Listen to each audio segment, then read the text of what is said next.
Baltimore and Ohio then continues. I've just come to the end of another set of 2 business rounds, and have just worked out the orders for the next market round when the shares get traded. You can see here the sort of slow expansion. So up in this corner, New York Central really struggling to make progress. However, they did have enough money to buy track in New York City, and that allowed them to manipulate the routes they took on both turns and make successively higher earnings, even though it was only $50 on the first business round and $60 on the second. They went from 40 to 50, 50 to 60, and that allowed them to push their share price up to 91 and keep pace. But they're running out of options.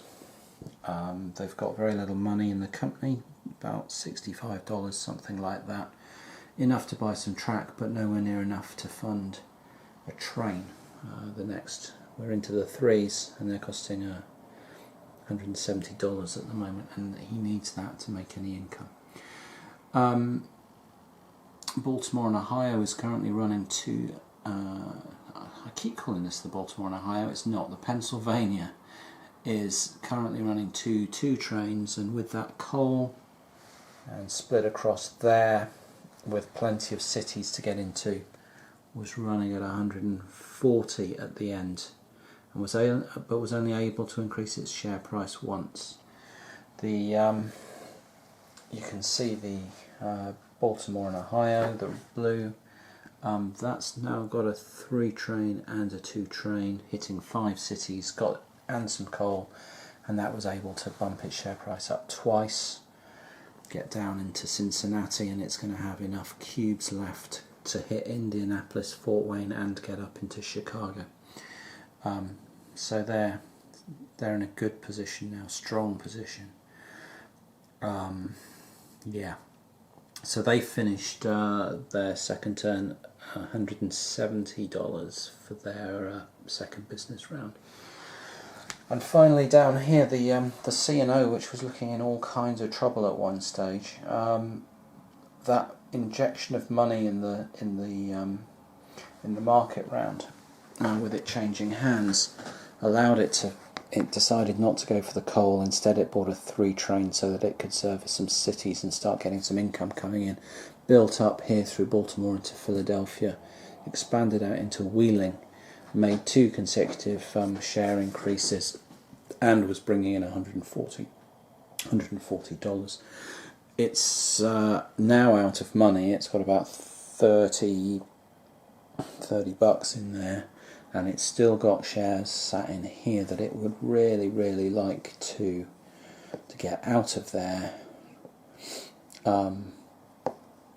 But still, it's a hell of a lot more healthy than it was. The company that's looking in trouble is this one, New York. And in this market round, this guy's going first, and New York's seriously going to have a look at what he could do instead. He can't sell all 4 shares because no one else has got any New York shares. But what happens if he sells 3 of them, just keeps the one share he has to in New York, lets the New York Central crash and burn, takes $273 out by selling 3 shares, and puts, 200 and he can start a company at 66 a share. 4 shares would be 240, 264. So he could put 4 shares. He could have 4 shares in, who knows, maybe the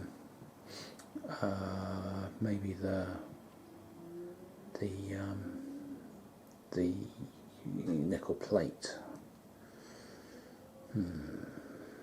And he's seriously looking at doing something like that instead of just struggling along with this New York Central, which looks like it's just doomed.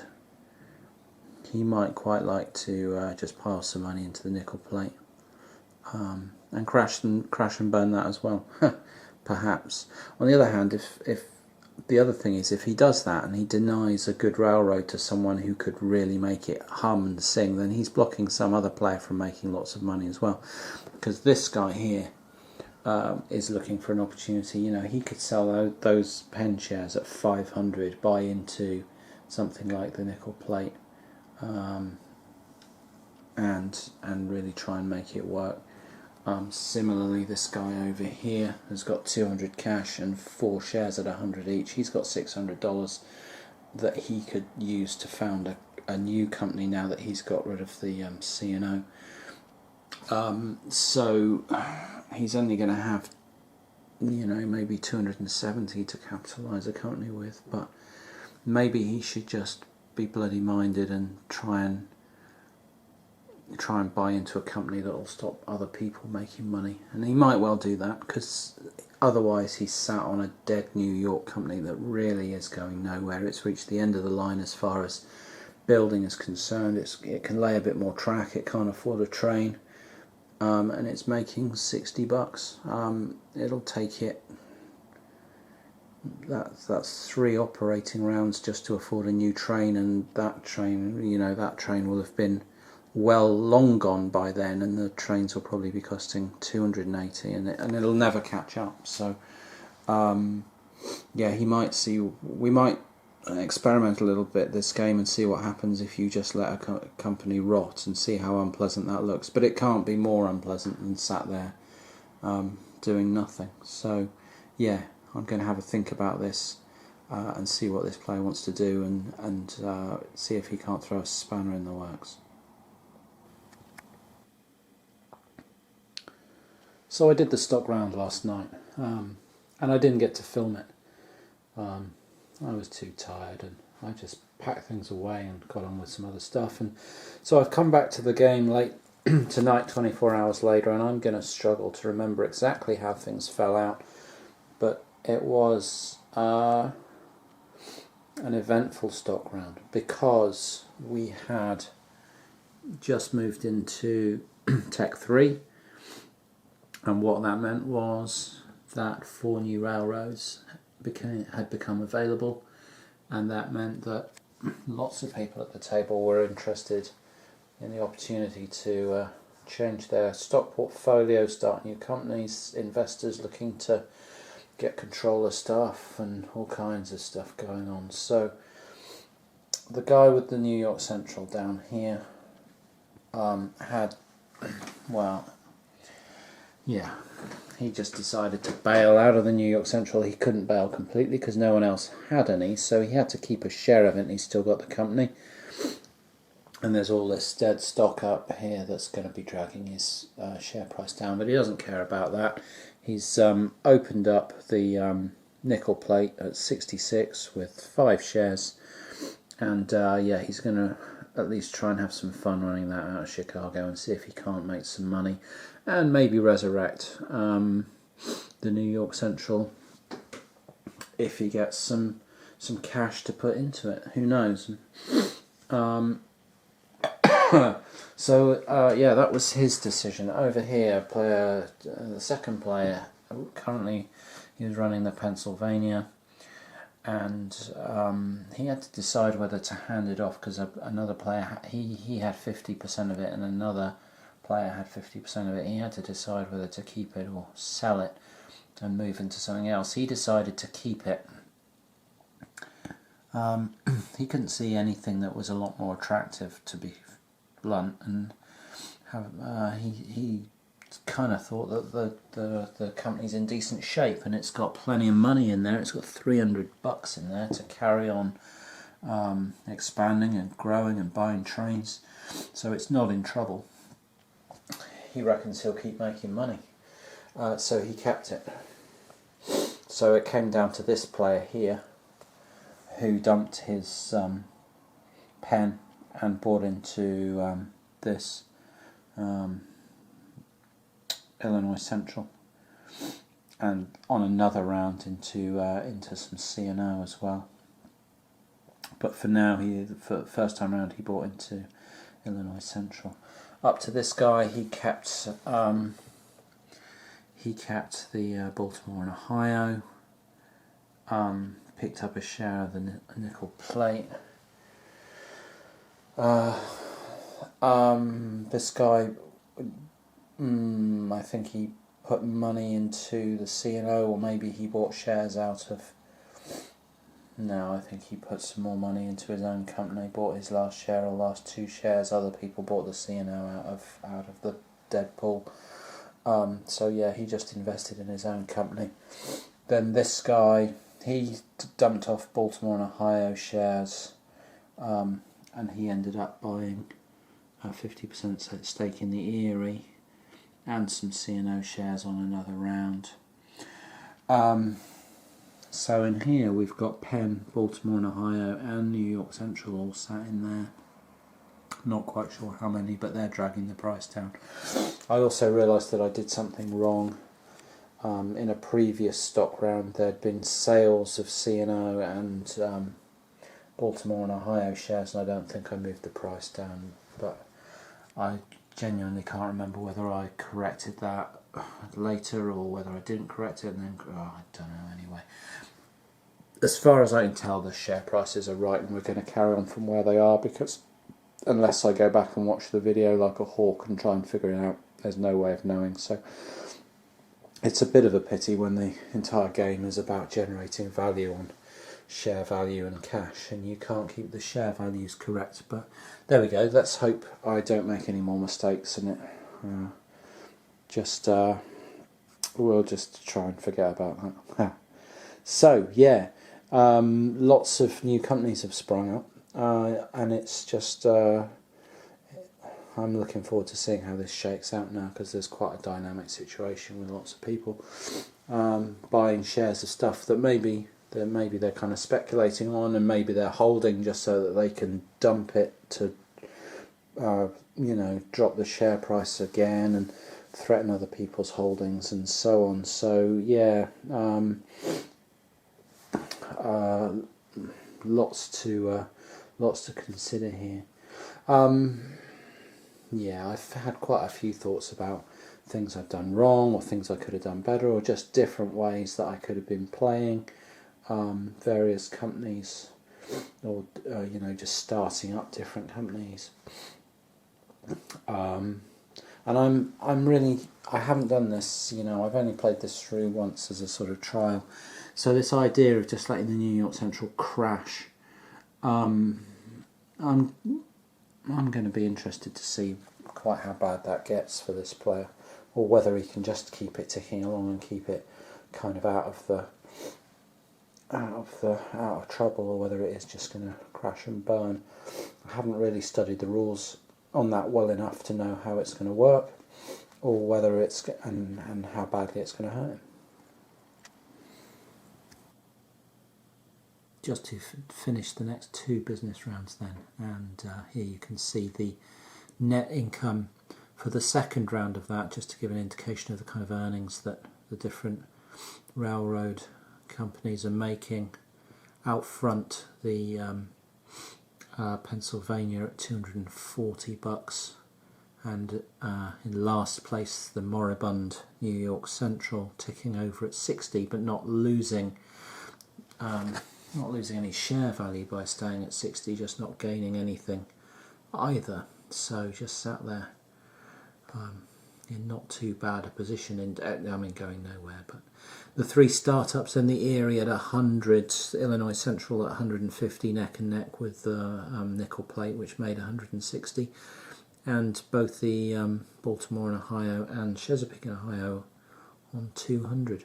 So yeah, the Penn particularly performed well over these 2 business rounds, and that was partly a decision by this player to put their foot down and crank as much money as they could, because a lot of their shares are in here, and while that's not great, it means that no one else is benefiting from those big payouts that he was making. So he quite enjoyed that, and he turned in a pair of 2s for a pair of 3s, which allowed him to generate a lot of money, and it also forced these new startups to buy 4 trains straight off the bat, and meant they couldn't afford 2, which kind of hampered their progress. They might have, both these companies could have picked up a cheap 3 and a 4. So I think probably. So this guy picking up the pen, picking up 2 3s there, slowed down the nickel plate and the Illinois Central. Yeah, it's always thought provoking every time you get to make a move and look at what a company can do. It's always interesting. I've no doubt that a lot of the players quite beginnerish or quite naive. I make no excuses for that, and it's partly like if I was sat in a 6-player game just playing one company and I could sit there and plot and scheme on behalf of one company, I would probably be making very different moves for that company, and the game would look very different to this. But you can't do that in a 6-player. You simply have to move from one to the next and try and figure out, a viable option and then move on. So I'm not going to sit there and make all the other railroads a patsy for one company's grand plans. It's just a case of looking, seeing what's reasonable, having a go, and if a crazy idea does drop into your head, then you can go with it. But that's I'm just trying to play sensibly and see what options are available. But I don't think I'm doing anything too crazy. But I don't think I'm setting the world alight in terms of Baltimore and Ohio strategy either, and that's fine.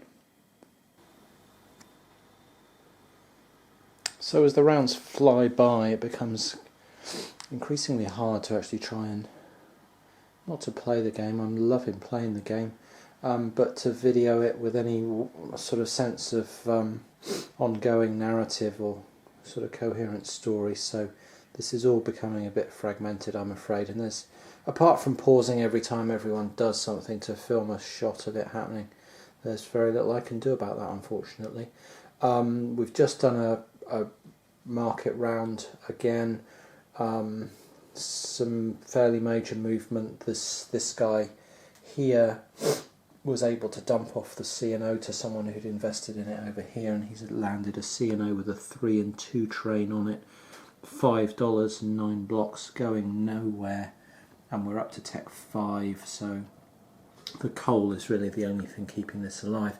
I mean, the thing is, it did earn $250 in earnings, but that, because we're on the 5s in terms of the tech tree, and it's hooked up to a reasonable number of cities. You can see the yellow blocks there, so it can earn some money. Here's the sort of earnings chart for the last business round of last turn. You can see the Pennsylvania's out in front, 330, 320 for the Baltimore and Ohio. The Erie pulled in 270, the C&O 250, nickel plate 220, Illinois Central 210, and the New York Central 140. So yeah, the C&O got handed off over here. Then this player with the New York Central, he'd dumped out of the New York Central and opened up the nickel plate.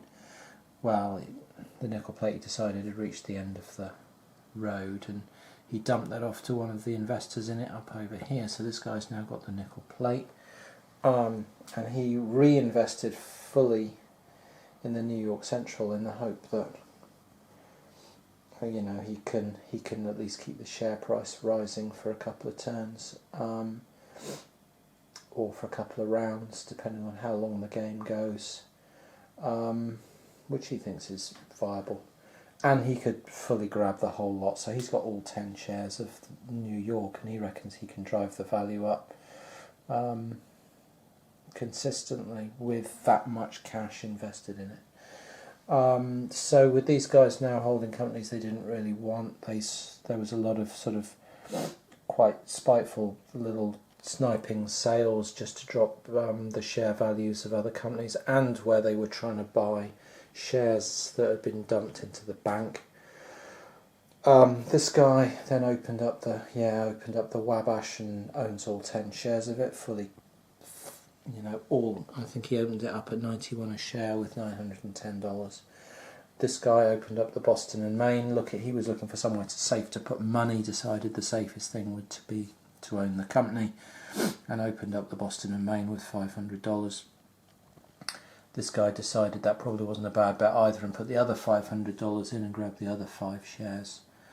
And yeah, like I say, then there was some sort of petty sniping as people equalised things out and tried to get back to a position where they didn't have shares in the bank pool, but not everyone could manage it. There's still a Pennsylvania share in there. Amazingly, I think it was just people selling them to try and drive the share price back down. Some C&O in there, which is really in a right horrible state, and some nickel plate. So yeah, you've seen the earnings chart. So the current share, if I can keep my finger away from the camera lens, the current share price, as you can see, the C&O's down at 74, New York Central and Illinois Central and nickel plate at 82. The Wabash just opened at 91, Boston and Maine just opened at 100, and then the B&O and the Erie up at 110. We're on to just checking I haven't knocked all the blocks everywhere I have. I've just destroyed Philadelphia with my sleeve. That wouldn't be appreciated on the East Coast, or maybe it would, who knows.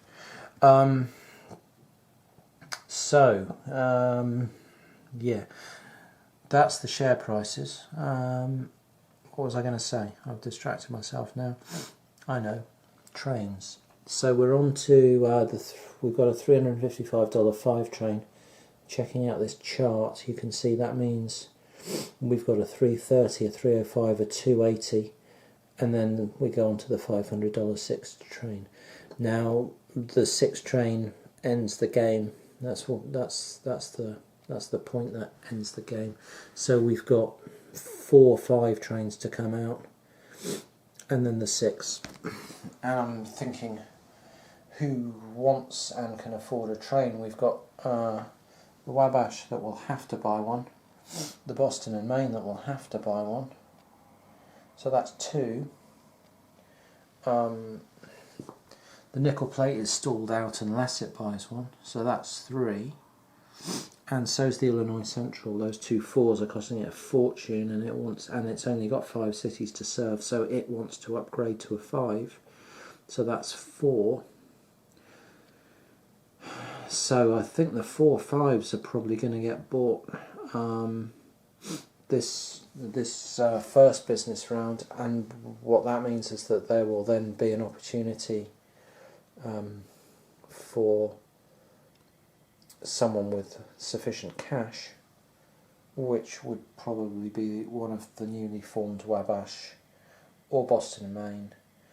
One of those could easily be looking at the situation and deciding that they want to end the game by buying a 6, or they may equally look at it and decide that they're not winning and decide not to end it, or they could look at it and decide that they're not winning and are never going to be and decide to end it. So who knows? I'm not entirely sure. I wouldn't like to second guess. I haven't even begun to thought who's winning. Actually, I've just tried to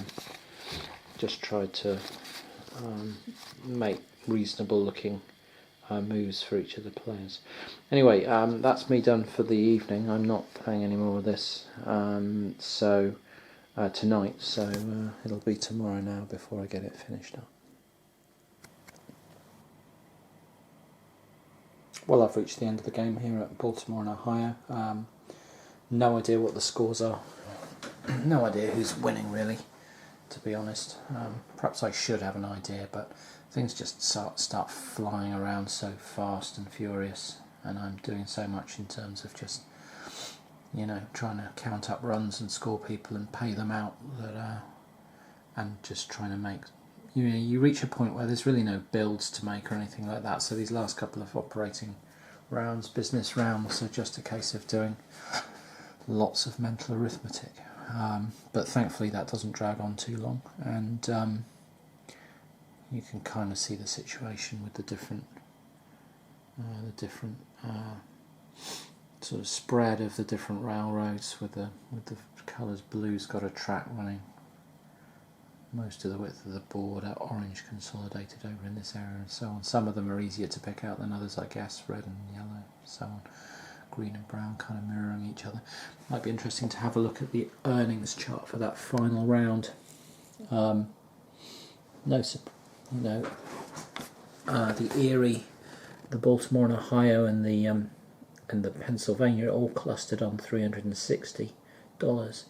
But the massive surprise here was that the lowly New York Central, that just struggled and ground to a halt and really didn't go anywhere, suddenly came to life with some investment and had 410 that round. And the new NYC owner would have loved the game to go on a bit longer, with his 4 and 5 train, and still cubes to spread out further. He could have made it round up into Detroit up here and further on. So yeah, he would have liked a bit more time, but he didn't get it.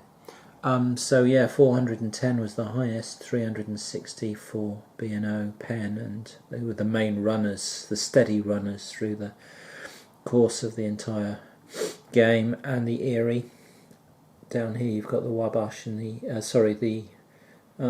Nickel Plate and the Illinois Central on 310, then down on 270. That's the Wabash and the C&O, and right at the end there, 200 is the Boston and Maine, and the this little 4 cube never got founded. So that's the end. I'm going to have to score this. You can kind of see some the share prices. Let's have a look at those. Baltimore and Ohio 133, and the Erie's underneath there at 133. Then at 110 you've got the Boston and Maine. I think you've got the Penn under there, and the Pennsylvania's under there, and the Wabash is under there as well. So they're all at 110. On 100, New York Central and the Illinois Central, and then Nickel Plate and the C&O back on 91. And the sort of shareholdings are here. This guy's got most of the B&O and a few Nickel Plate, and something around, let's have a look, 800, 900 in cash. This player, I've put his dollars in the wrong place. That's his personal stash. He's got 5, 7, somewhere up around 800 in cash. All the Illinois Central, a C&O share, and a couple of Penn. This guy's got all of the New York Central, and he's got about $450 in cash, and the Pennsylvania share. This guy's got all of Wabash, a couple of Baltimore and Ohio, and about $590 in cash. This guy's got 7 Erie, 5 Boston and Maine, and about $675 in cash. And then this guy's got 6 shares of Penn, 5 shares of Boston and Maine, a couple of Erie, and about $790, $800 in cash. So that's the lie of the land. But I have to go around now and multiply all the shares by all the share values and add the cash on to find out who's won. Who would I put my money on? I really wouldn't like to say. Boston and Maine is at 110. Pennsylvania. What else is at 110? Wabash is at 110. I think 6, 11, 13, 7.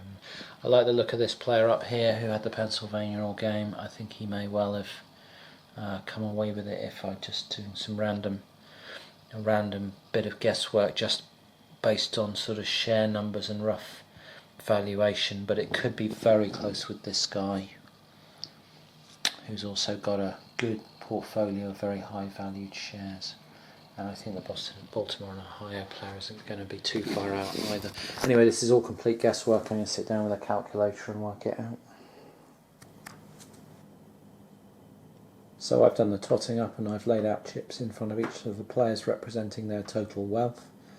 And I think I can be excused for not being able to tell who was winning, because it really was ridiculously close, certainly for the first 3 or 4 players. The winner ended up actually being the player who took the Baltimore and Ohio from the start.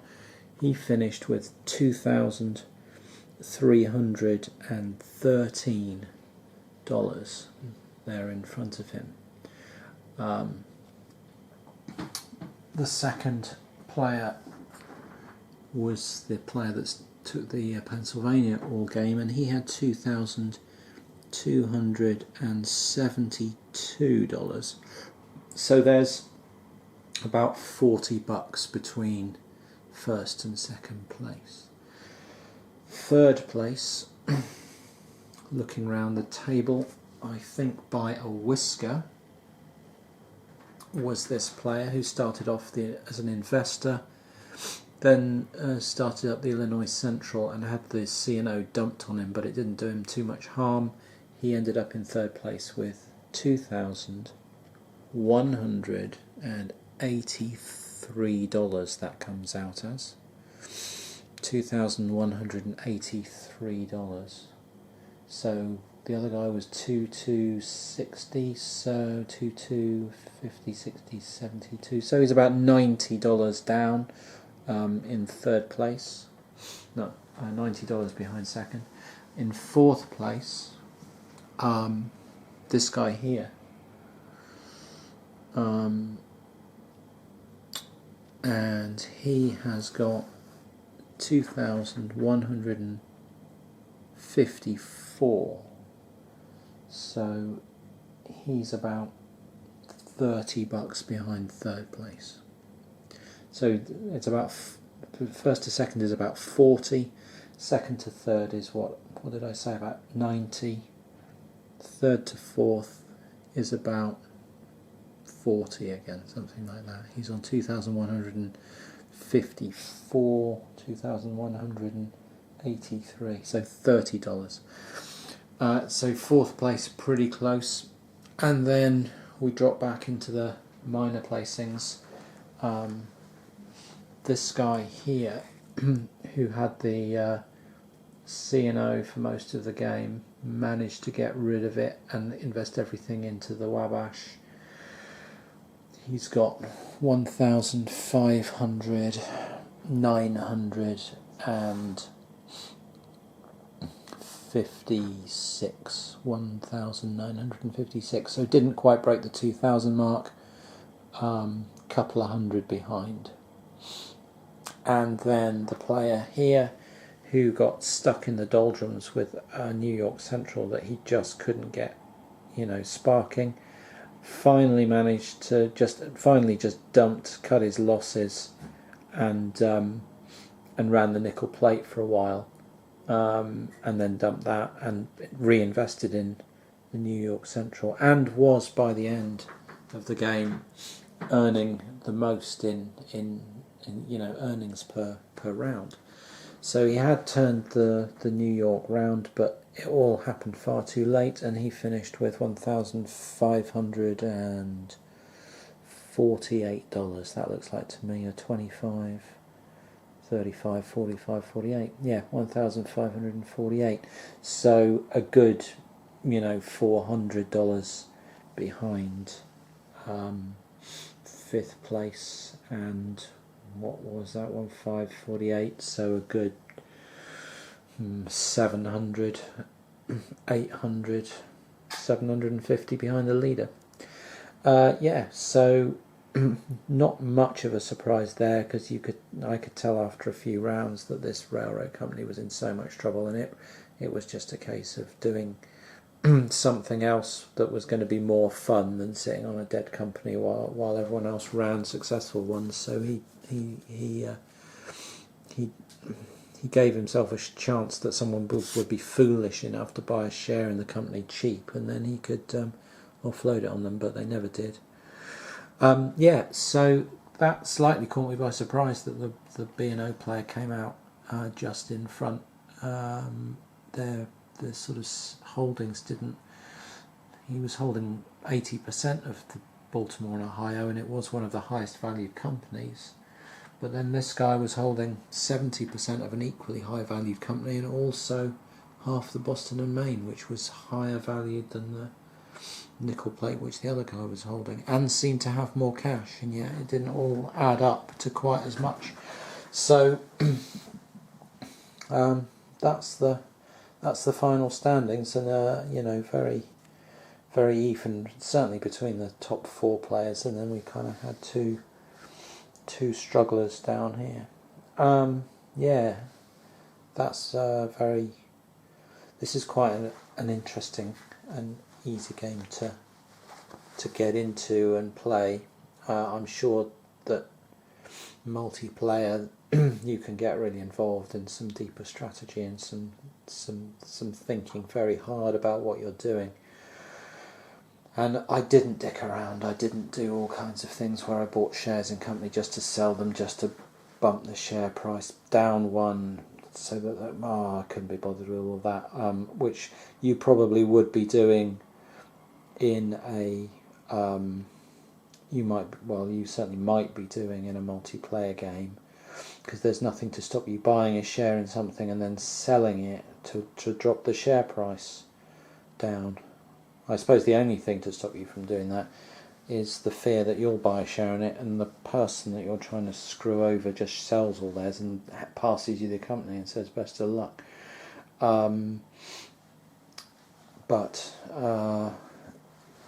Yeah. Well, I didn't do any of that kind of dickery much. I did a little bit because some companies were buying shares in stuff really tactically with the aim potentially of selling them if it looked like they needed to harm the player holding them, but as it turned out, people ended up with sort of portfolios of shares where they didn't want to harm the value because they looked like better bets than what else was out there. So, or they couldn't buy into the more promising stock because there was none left. So it does reach a point where it's quite hard to harm the stock value without harming yourself. And this guy, I mean, he could have dumped off that share of Pennsylvania to knock the share price down one, but to be honest, he was so far out of it, he didn't much care. Yeah. But anyway, I suppose in many ways there are lots of things that I could do differently. There are lots of ways you look at the way the New York Central floundered, and look at whether that was even a good company to start at that point. I mean, it requires more investment than he could put into it, and that's an interesting facet of this game. I'm reading the rules to 1830 at the moment, which I'm going to play next almost undoubtedly. I've sort of read the rules twice. I feel like I know the rules even if I don't understand how to play particularly, and that will take a few games, and I hope to play it opposed with some friends as well. But there are many differences with this game. The way the trains come out in this game, but they don't die. What kills trains in this is that they become uneconomical. In other words, that 2 train there on the C&O is costing $60 to run. Its maintenance cost is $60. And it can hit 2 cities, so I suppose if you were being really charitable, it's pulling in $80 from Pittsburgh and $60 from Cleveland, and so it's hitting 2 cities and making $140 and costing $60. and that means it's netting $80. But if you had a 5 train that was hitting Cleveland and Pittsburgh and 3 other cities, making 140, and then 80 from New York, 220, and 60 from Philadelphia, 280, and 50 from Baltimore. That's $330 for the same maintenance cost of 60. So that's how trains get obsolete. They become economically obsolete, but there isn't a draconian rule that says when the 4s come out, the 2s have dead, which is what 1830 says. So it hasn't got that sort of vicious you can kill someone streak to it, because 2 trains can still be viable even with the 6 trains out, and can still be generating income. Partly because as the tech goes up, the value of the cities go up as well, so they can stay roughly breaking even throughout the game and maybe contributing. But the other, that's sort of one huge difference that I can see just from having read the rules to 1830 without ever having played it. The other huge one to me looks like the fact that the companies in this game are capitalised to the extent that you can put money into them. You start the game with $250 and you can buy 4 shares at 60, and you can have a company with $240 on it, and that's the maximum any of these companies can start with, is $240.